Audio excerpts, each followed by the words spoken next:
มีอีกแล้วเนาะแกงกอกเซ็ตที่ร้อยพาสเนาะของแท้เด้อของแท้เบิ่งของแท้เนาะโลโก้เนาะเสียงนิ่มๆโครงการสร้างแท้เนาะจักรับประกัน3 ปีเนาะจักเนี่ยครับประกันจัก3 ปีถ้าว่ามันหัวมันซึมออกแบบแท้ๆแล้วนี่เขามาหาอาหารเขาเลยเนาะแต่ซื้อออกจากอาหารเขาจะมีใบรับประกันให้เนาะแล้วก็จำกล้าอาหารให้หาว่าซื้อออกจากอาหารอื่นเนี่ยบ่เกี่ยวเนาะพ่วงคือกันเนาะพ่วงถามว่ามันหัวมันซึมอย่างนี้ครับเขาเสกไข่เนาะฟรีเนาะได้อย่าง3 ปีแต่บอลนี่มันเท่าเลยครับเพราะว่ามันลุยเฮียนปี1 2 ปีมันก็ซึมแหละครับการมิแต่ว่าซื้อซีดมันใส่ใหม่ซีดมันก็มีตลอด50 บาทอันหนึ่งของแถ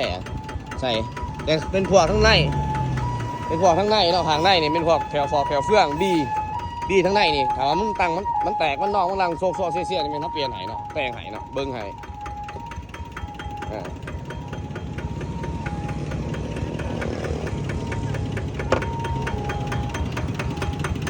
ลูกค้าว่าแต่แกงกองเนาะเพิ่นสิเอาเมื่อเนาะลูกค้าติดตามหลายปีแล้ว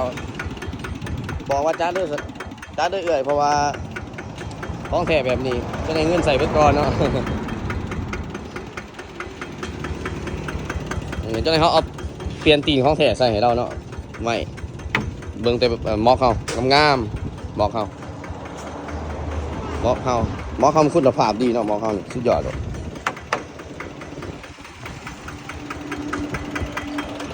จะฟ้องเลย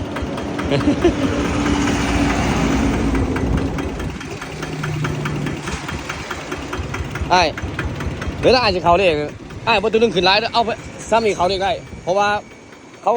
ปั๊บผ่านมันเรียบร้อยงามเลยเขาจะดึงขึ้นแห้งเนี่ยเขาเรียกว่าได้เพราะว่ามันแน่นแล้วให้หอดเพียงนี้เจ้าเขาเรียกสบาย